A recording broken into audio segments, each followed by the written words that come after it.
नमस्कार, मी अक्षय पुन्हा एकदा तुम्हा सर्वांचं एडीएन बातमीपत्रात मनपूर्वक स्वागत करतोय। आज दिवसभरात घडलेल्या संपूर्ण घटनांचा आढावा आपल्याला घ्यायचाच आहे, परंतु त्या अगोदर नजर टाकूया आज दिवसभरात घडलेल्या काही महत्त्वाच्या आणि ठळक घडामोडींवरती। प्रशासनाकडून चंपा चौक ते जालना रोड दरम्यानच्या रस्त्यावरील टोटल स्टेशन सर्वे पूर्ण। स्थानिक नागरिकांत संभ्रम। शेकडो घर उद्ध्वस्त न करता पर्यायी वळण रस्ता तयार करण्याची मागणी। तर देशभरात अल्पसंख्याकांवरती होत असलेल्या हल्ल्याच्या विरोधात भारतीय कम्युनिस्ट पक्षाच्या शहर काउन्सिलच्या वतीने जोरदार निदर्शने, आंदोलन। आता बघूया सविस्तर बातम्या। बहुचर्चित चंपा चौक ते जालना रोड विकास आराखड्यातील रस्त्याचं टोटल स्टेशन सर्वे काम नगर भूमापन व नगर रचना विभागाकडून पूर्ण करण्यात आलं आहे। यानंतर मार्किंग व इतर प्रक्रिया पूर्ण करून कारवाई सुरू करणार असल्याची माहिती मनपा प्रशासनाकडून देण्यात आली आहे। शहरातील बहुचर्चित चंपा चौक जालना रोड या 2002 चा विकास आराखड्यातील डीपी रस्त्याचा टोटल स्टेशन सर्वे करण्याचं काम शहर भूमापन व नगर रचना विभागाकडून सोमवारपासून सुरू करण्यात आलंय। मंगळवारी सायंकाळपर्यंत सर्वे पूर्ण करण्यात आला होता। तर इकडे गेल्या अनेक वर्षांपासून वसाहतीमध्ये वास्तव्य करणाऱ्या नागरिकांचं आपलं हक्काचं निवास आता जाणार असल्याच्या भिंतीमुळे प्रचंड घबराट पसरली असल्याचं दिसून आलंय। जुना मोंडा, भवानीनगर, दादा कॉलनी, कैलाशनगर या दाट वसाहतीमधील नागरिकांनी मनपा प्रशासनाला सदर रस्ता वळवण्याची व जागेच्या बदल्यात जागा देण्याची मागणी केली आहे। जसं इतर ठिकाणी डीपी रस्ता वळवण्यात आला तसा या ठिकाणी वळवण्यात यावा, जेणेकरून येथील शेकडो गरीब नागरिकांचं घर उद्ध्वस्त होण्यापासून वाचतील। तसेच मनपा प्रशासन सर्व बाधित नागरिकांना घर आणि जागा द्यावी अशी मागणी स्थानिक बाधित नागरिकांनी केली है।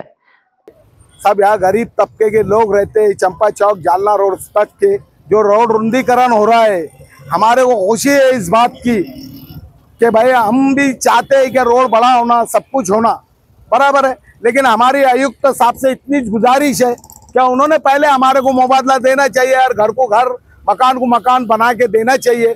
हमारी इतनी गुजारिश है।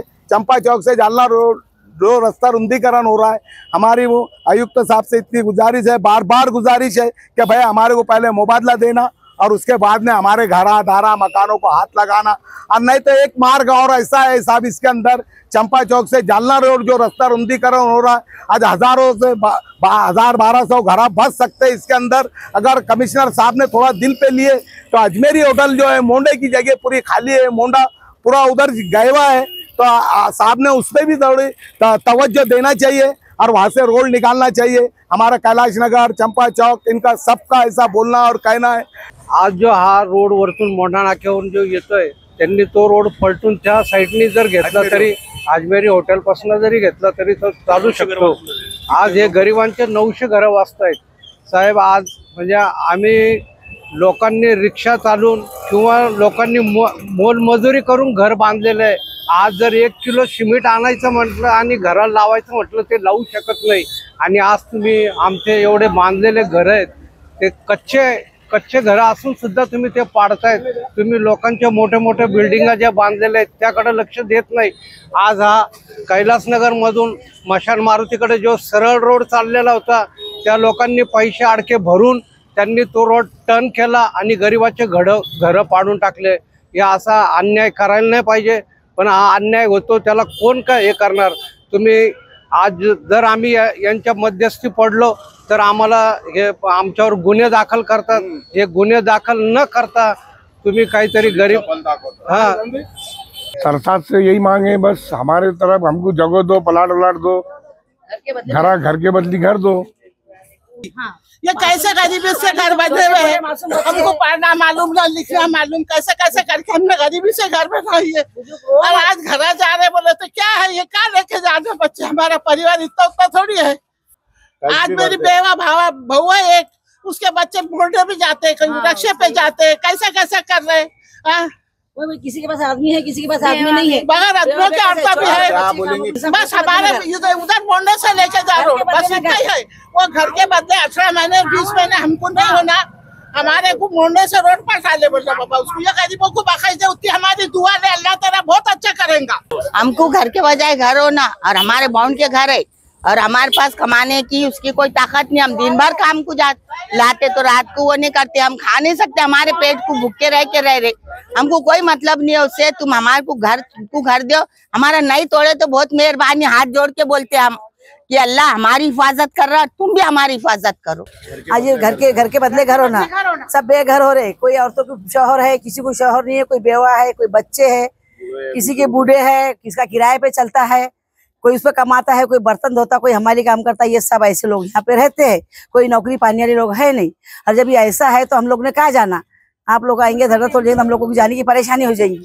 इसके लिए घर के बदले में घर इंसाफ दो बस। देशभरामध्ये अल्पसंख्याकांवरती होत असलेल्या हल्ल्याच्या विरोधात भारतीय कम्युनिस्ट पक्षाच्या शहर काउन्सिलच्या वतीने मदर टेरेसा चौक ईदगाहजवळ छावणी परिसर येथे ॲडव्होकेट अभय टाकसाळ यांच्या नेतृत्वात निदर्शने आंदोलन करण्यात आली आहे। या आंदोलनाच्या मागण्यांबाबत माध्यमांशी बोलताना अधिक माहिती देण्यात आली आहे।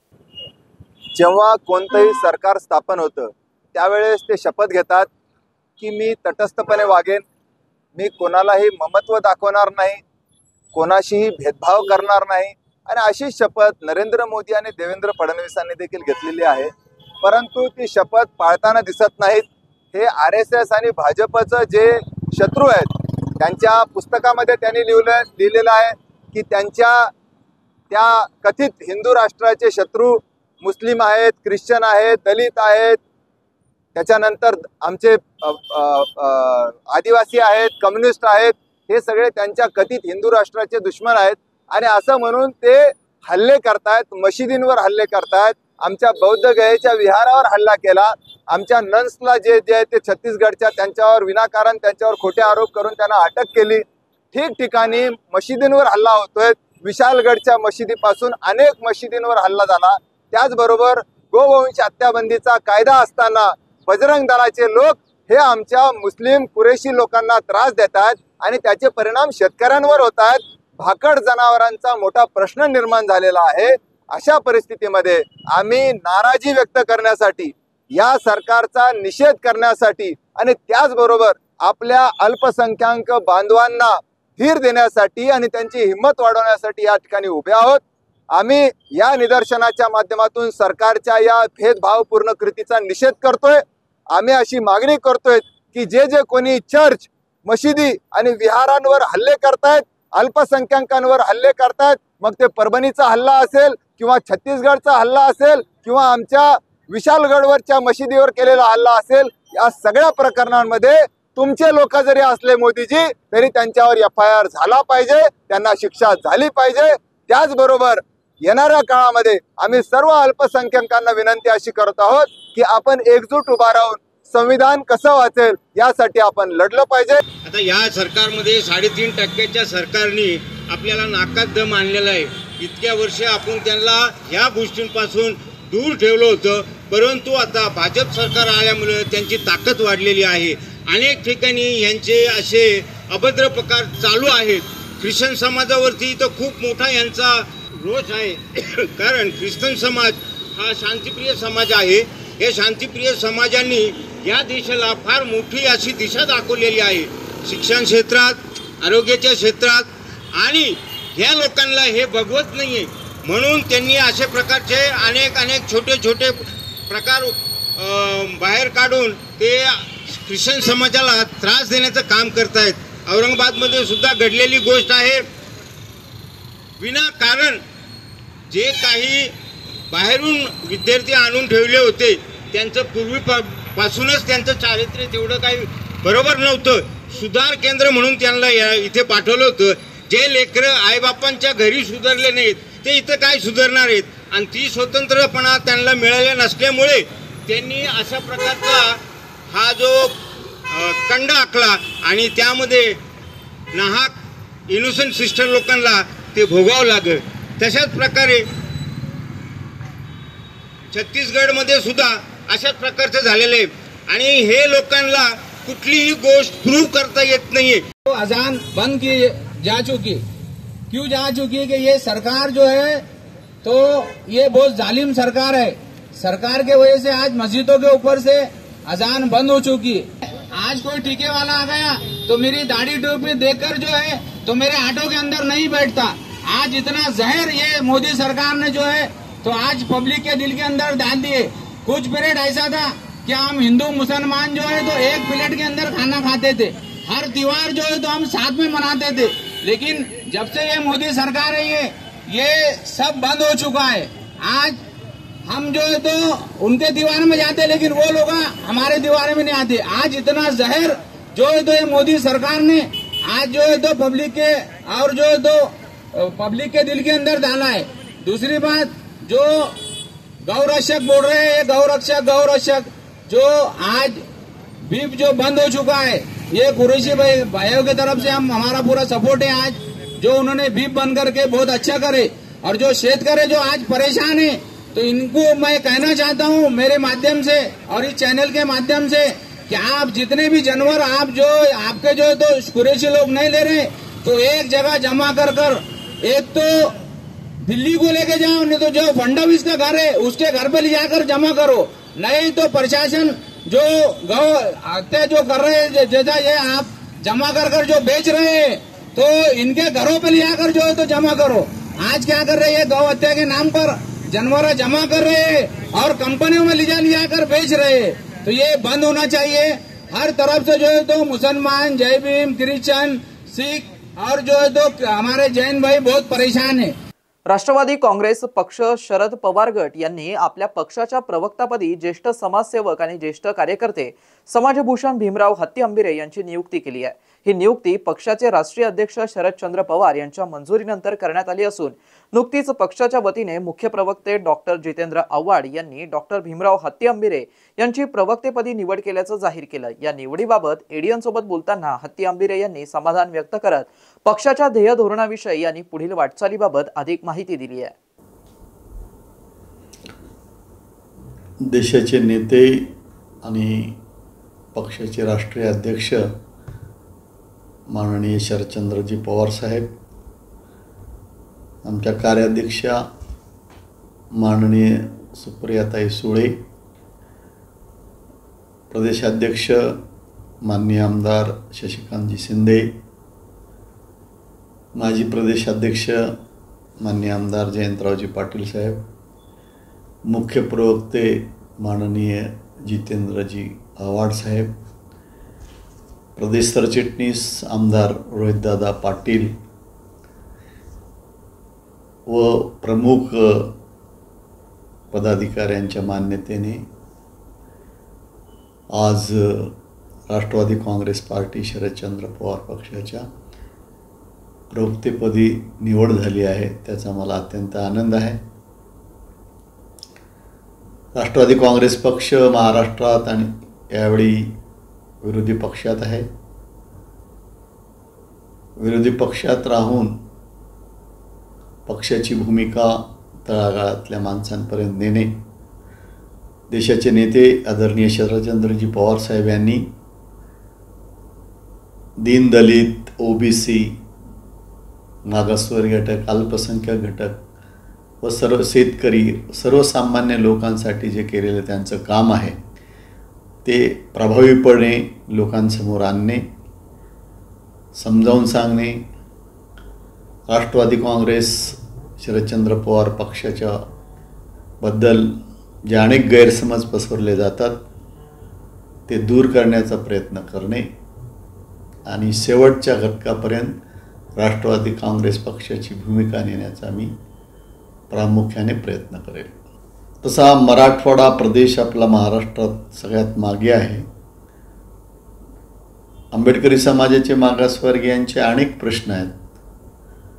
प्रामुख्याने आता जे माझे मागासवर्गीय बांधव गायरान जमिनी असतात त्या सगळ्याच्या जमिनी काढून सौर ऊर्जा प्रकल्पासाठी देत आहेत। आग्रही भूमिका करून जे काही माझे बांधव असतात त्यांच्याच नावावर त्या जमिनी झाल्या पाहिजे याच्यासाठी प्रयत्न करणे। विद्यार्थ्याचे अनेक प्रश्न आहेत, स्वाधारचे प्रश्न आहेत। या साऱ्या प्रश्नावर भविष्यामध्ये पक्ष संघटनेसोबत लढा देण्याचा मी प्रयत्न करेन। आणि मराठवाड्यातले बाकी अनेक प्रश्न आहेत, सिंचनाच्या बॅकलॉग आहे, रस्त्यांचा बॅकलॉग आहे, या सगळ्या प्रश्नासाठी पक्षाच्या सोबत राहून आंदोलन करेल. या नव्या भूमिकेबाबत प्रतिक्रिया देताना भीमराव हत्ती-आंबिरे यांनी बोलताना सामाजिक न्याय विभागासह आगामी निवडणुकांच्या बाबत प्रतिक्रिया दिल्या आहेत. याबद्दल तुमचा काय हे राहील भूमिका? मी पहिल्या दिवसापासून या विषयावरच्या विरोधात मांडणी केलेली आहे. हे 1-2 महिन्यातच नाही तर दरवर्षी दर महिन्याला 425 कोटी रुपये सामाजिक न्याय विभागाचे महिला का बालकल्याणला वळवले जाणार आहेत. वर्षभरात 5000 कोटी रुपये सामाजिक न्याय विभागाचा निधी हा महिला बालकल्याणला जात आहे. हा 5000 कोटीचा निधी सामाजिक न्यायाचा गेल्यामुळे विद्यार्थ्याच्या स्वाधारच्या शिष्यवृत्तीवर परिणाम होणार आहे. रमाई घरकुलचे निधी मिळण्यावर परिणाम होणार आहेत. काही शिक्षण प्रशिक्षणाचे कार्यक्रम आहेत त्याच्यावर परिणाम होणार आहेत. डॉक्टर बाबासाहेब आंबेडकरांच्या नावाने ज्या काही योजना सुरू आहेत त्या सगळ्या योजनावर याचा परिणाम होणार आहे. आणि याच्याबद्दल आंबेडकरी समाज म्हणून सगळ्यांनी एकत्र येण्याची गरज आहे. मला त्याच्याबद्दल अभिनंदन करायचं की या राज्याच्या सामाजिक न्याय मंत्र्यांनीच त्याच्या विरोधात आवाज उठवला होता, पण या सरकारने त्यांचाही आवाज दाबून टाकला. पण मला ही खंत पण आहे की राज्य पातळीवर शिरस्त नेते आंबेडकरी समाजाचे आहेत, ज्यांना आंबेडकरी समाजाने डोक्यावर घेतलेलं आहे. ते एवढा मोठा निधी दर महिन्याला पळवून नेत असताना ते शांत कसे आहेत? या सगळ्या लोकांनी आक्रमकपणे याला विरोध केला पाहिजे आणि आपला पैसा सामाजिक न्यायावरच खर्च झाला पाहिजे. लाडकी बहीण योजना ही सरकारची योजना आहे, महिला बाल कल्याणची योजना आहे. या योजनेसाठी निधी सरकारने जनरल बजेटमधून दिला पाहिजे. तो समाज कल्याणचा, गरिबाचा पैसा, आदिवासीचा गरिबाचा पैसा न वळवता जनरल बजेटमधून हा पैसा दिला पाहिजे. पण सरकार चुकीची भूमिका मांडते. आम्ही त्या समाजाच्या माता भगिनींना जो पैसे देतोय ते त्यांचेच त्यांना पैसे देतोय. आमचे पैसे आम्हाला माता भगिनींना दुसऱ्या योजनेसाठी द्या ना, त्या सक्षम होतील ना.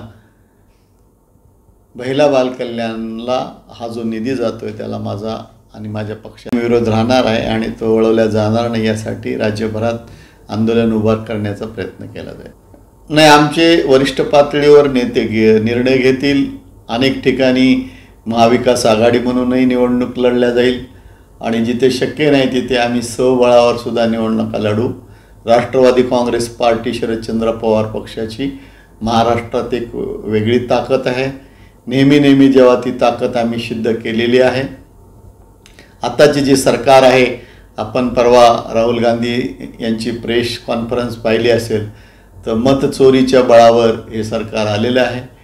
विधानसभेच्या आणि लोकसभेच्या निवडणुकीमध्ये मी पूर्ण राज्यामध्ये प्रचारामध्ये फिरलो होतो. या सरकारच्या विरोधात जनतेच्या मनात प्रचंड रोष होता. शेतकऱ्यांच्या मनात, मागासवर्गीयाच्या मनात, अल्पसंख्याकाच्या मनात, महिलांच्या मनात, विद्यार्थ्यांच्या मनात रोष असताना सुद्धा हे एवढ्या प्रचंड संख्येने जे बहुमताने सरकार आलेलं आहे हे शंका घेण्याचं. कारण जे लोक निवडून आले त्यांनासुद्धा आपण कसे निवडून आलो याच्याबद्दल त्यांनाही विश्वास नाही, अशा पद्धतीचं हे निवड झालेली आहे. त्याच्यामुळे ह्या निवडणुकीमध्ये मताची चोरी झालेली आहे. आता स्थानिक स्वराज्य संस्थांमध्ये आम्ही बूथ पातळीवर नियोजन करून जास्तीत जास्त संख्येने आमच्या राष्ट्रवादी काँग्रेस पार्टी शरदचंद्र पवार पक्षाच्या महापालिका, नगरपालिका, जिल्हा परिषदा आमच्या ताब्यात येतील. आम्ही स्वबळावर लढून ताब्यात आणू आणि महाविकास आमचे वरिष्ठ नेते महाविकास आघाडी सोबत लढण्याचा निर्णय घेतला तर त्यांच्यासोबत आम्ही समन्वयाने काम करू. शहरवासियांना एक सुवर्ण संधी. तुम्ही एखादा व्यवसाय करताय का? मग एडीएन सोबत जाहिरात करा आणि मिळवा व्यवसायात मोठा फायदा. तर वाट कसली बघत आहात? आताच खाली दिसत असलेल्या नंबरवरती संपर्क साधा. आपल्याला अजूनही काही बातम्यांचा आढावा घ्यायचा आहे, परंतु इथे वेळ झाली आहे एका छोट्याशा ब्रेकची. कुठे जाऊ नका, पाहत रहा एडीएन न्यूज.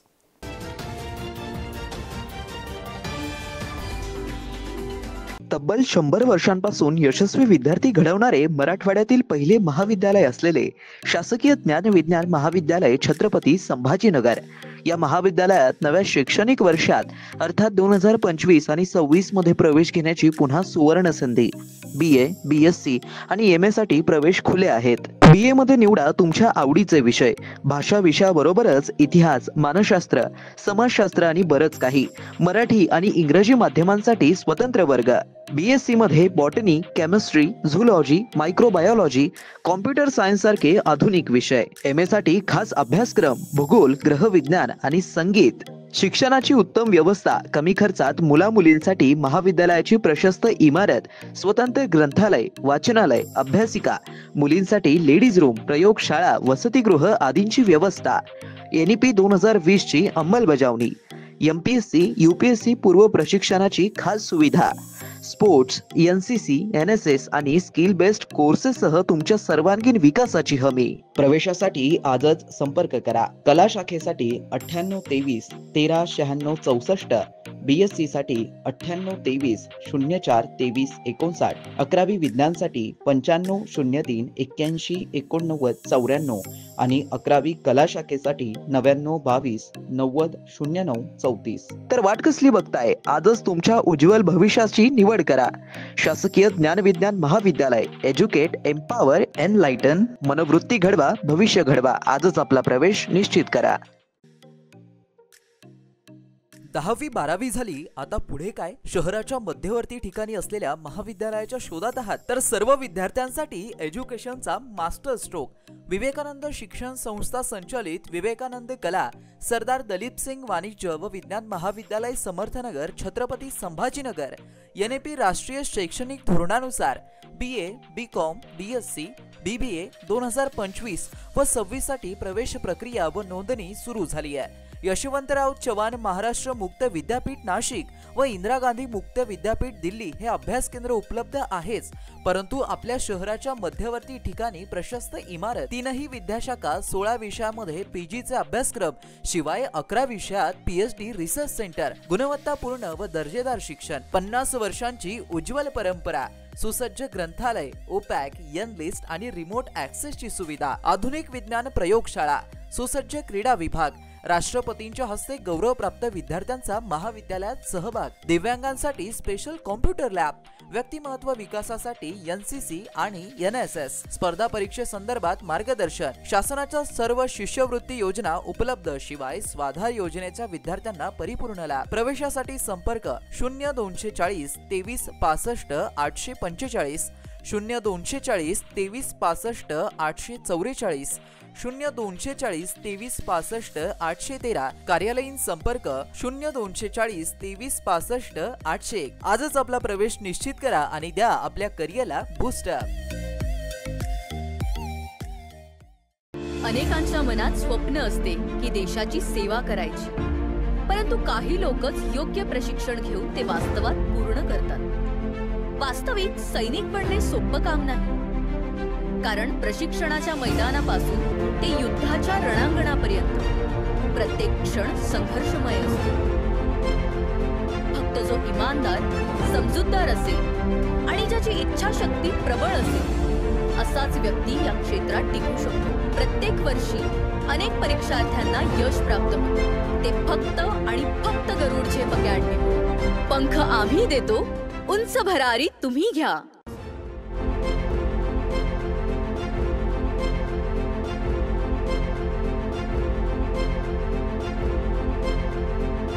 शिक्षण असो किंवा नोकरी, कुठल्याही कामानिमित्त छत्रपती संभाजीनगर येथे येत असाल तर तुमच्या घरगुती जेवणाची चिंता आता मिटली।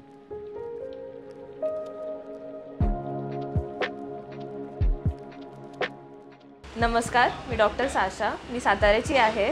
मी इथे गव्हर्नमेंट मेडिकल कॉलेज संभाजीनगर इथे MBBS शिकायला आले होते 5 वर्षापूर्वी। आता मी इथे 3 वर्ष झालं मेसमध्ये आहे। रुचिरा स्वयंपाकघर हे माझ्या आवडीची मेस झालेली आहे। MBBS संपलं, इंटर्नशिप संपली, आता मी इथे जॉब करते, पण माझी मेस कॉन्स्टंट आहे। घरासारखं जेवण मिळतं इथे। माझं घरामध्ये असं असायचं की तव्यावरून चपाती डायरेक्ट ताटामध्ये पाहिजे, ते मला इथे मिळतं। इथलं जेवण एकदम टेस्टी आणि मन भरतं। पोट भरून असं जेवण भेटतं. इथे आता आमच्या लाईफस्टाईलसाठी की म्हणजे जॉब आहे किंवा अभ्यासासाठी एकदम पौष्टिक रिक्वायर्ड न्यूट्रिशन आहे आणि पोटसुद्धा व्यवस्थित भरतं. माझं नाव निलेश पाटील. मी थर्ड इयर MBBS स्टुडंट घाटीला शिकतो. मी 1 वर्षापासून रुचिरा स्वयंपाकघरात जेवायला येत आहे. दुसऱ्या शहरात गेल्यावर आपल्याला सर्वात पहिले खाण्याचा खूप मोठा प्रश्न पडत असतो, तर ती उणीव इथं भरून काढली रुचिरा स्वयंपाकघराने. घरच्या सारखंच खूप रुचकर आणि मजेदार जेवण इथं भेटतं. मैं असल में रुचिरा स्वयंपाकघर से लगभग 3 साल से जुड़ा हुआ हूँ. मैं बिजनेसमैन हूँ. मेरा नाम शेख फारूक अहमद है और यहाँ मैं लगभग डेली आता हूँ. दोपहर में भी ज़्यादा मेरा खाना यहीं होता है. इसका बेसिक रीज़न ये है कि इस स्वयंपाकघर में हाइजीन फूड मिलता है. बहुत ज़्यादा साफ़ सफाई है और हाइजीन एनवायरनमेंट है. ये एक इसका रीज़न है. दूसरा ये कि यहाँ पर जैसे आम तौर पर रेस्टोरेंट्स में गरम मसाले डालकर टेस्ट चेंज किया जाता है, वो ना होते हुए ये एक घर जैसा साधारण खाना जो हम खाते हैं, जिसकी वजह से हमारा पेट जो है ख़राब नहीं होता है या हमारे को हेडेक नहीं होता है. ये सारी चीज़ें इसमें मुझे जो है भली भांति जो है यहाँ पाई जाती है. तीसरा ये है कि एक रीज़नेबल प्राइस है. स्पेस अच्छा है, एनवायरनमेंट अच्छा है, इनका कुकिंग का स्टाइल अच्छा है और हाइजीन है. जितना भी अगर मैं जितने साल से यहाँ खाना खा रहा हूँ, ऐसा कभी भी नहीं हुआ कि कभी कोई फूड पॉइजनिंग हुई हो या हाइपर एसिडिटी एटलीस्ट हुई हो. बल्कि यहाँ के खाने के बाद जो है आप निमंत जो है ये सोच सकते हैं कि आप ऐसा लगता है जैसे घर से. मस्त मास्क पहना रे तूने. Thank you sir. वो जान बचाने के लिए पहनना पड़ता है ना सर. रेडीमेड है या टेलर मेड है? ऑनलाइन ऑर्डर किया है सर. एक और है ना सर. देना. बहुत मस्त लगे आपको. ये ना सर. सर ना भाई, जान बचाने के लिए बाइक चलाते वक्त सिर्फ खोपड़े पे मास्क पहनेगा तो खोपड़े को कौन बचाएगा? समझ गया सर. हेलमेट ऑनलाइन ऑर्डर कर, वरना हमेशा के लिए ऑफलाइन हो सकता है. Okay sir. ये ले. चल हम ये भी ऑनलाइन भर दे. हेलमेट पहने, ट्रैफिक नियमों का पालन करे, जिंदगी के सफर को सुरक्षित रखे.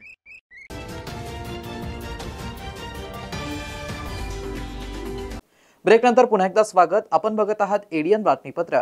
स्वातंत्र्य दिनानिमित्त वेदांतनगर पोलीस ठाण्यामध्ये विविध गुन्ह्यांमध्ये चोरीस गेलेले 32 मोबाईल तक्रारदार नागरिकांना पोलीस उपायुक्त यांच्या हस्ते परत करण्यात आले आहेत.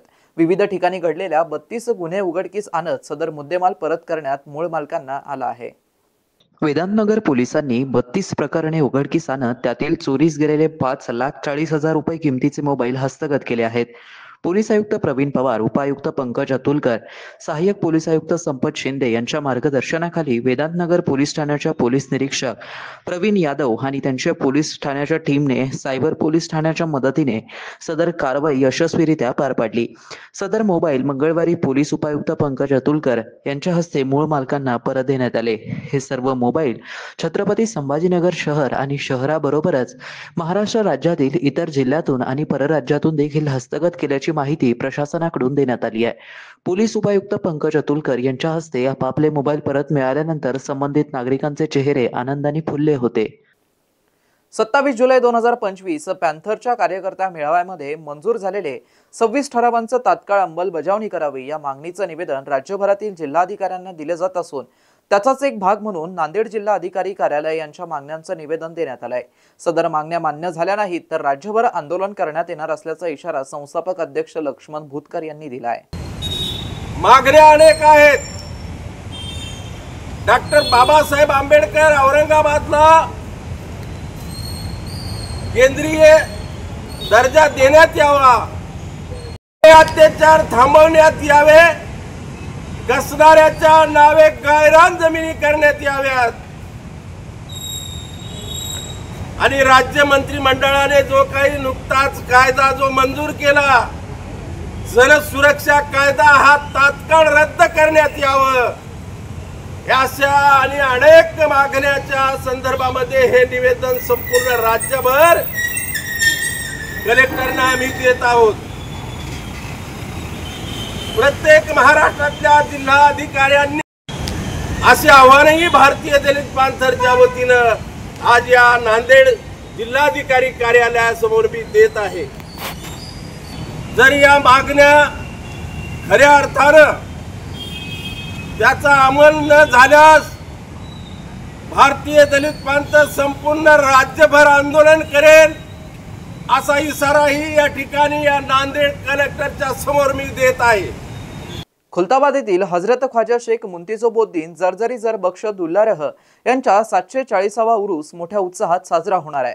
उर्साचं आयोजन सुरळीत पार पाडण्यासाठी सर्व संबंधित यंत्रणांनी समन्वयाने काम करण्याचं आवाहन तहसीलदार स्वरूप कंकाळ यांनी उरूस व्यवस्थापन समितीच्या आढावा बैठकीत केलंय। त्यानंतर त्यांनी एडीएन सोबत बोलताना नियोजनाविषयी अधिक माहिती दिली आहे। वर्षीप्रमाणे सालाबादप्रमाणे तो उरूस साजरा केला जातो। त्या उरुसानिमित्त आज सर्व तालुका व प्रशासनातील सर्व अधिकारी तसेच उरूस कमिटीची मीटिंग घेण्यात आली। या मीटिंगमध्ये सर्व प्रशासनातील तालुकास्तरीय अधिकारी उपस्थित होते।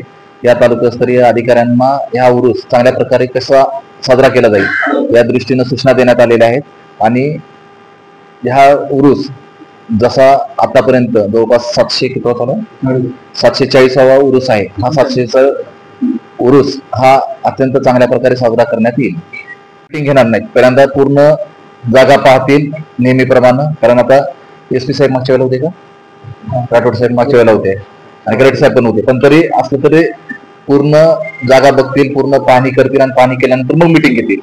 तर त्यामुळं आपल्याला आता सगळ्यांना माहिती काय काय उपाययोजना करतो, तर त्या उपाययोजना करून आपल्याला पुढच्या वेळेला मीटिंगला उपस्थित राहायचं आहे। शेवटी पुन्हा एकदा नजर टाकूया आज दिवसभरात घडलेल्या काही महत्त्वाच्या आणि ठळक घडामोडींवरती। प्रशासनाकडून चंपा चौक ते जालना रोड दरम्यानच्या रस्त्यावरील टोटल स्टेशन सर्वे पूर्ण, स्थानिक नागरिकांत संभ्रम, शेकडो घर उद्ध्वस्त न करता पर्यायी वळण रस्ता तयार करण्याची मागणी। तर देशभरात अल्पसंख्याकांवरती होत असलेल्या हल्ल्याच्या विरोधात भारतीय कम्युनिस्ट पक्षाच्या शहर काउन्सिलच्या वतीने जोरदार निदर्शने, आंदोलन। आणि याबरोबरच हे बातमीपत्र इथेच संपलं। पुन्हा भेटूया पुढील बातमीपत्रात। तोपर्यंत पाहत रहा आपल्या हक्काचं बातमीपत्र ADN न्यूज।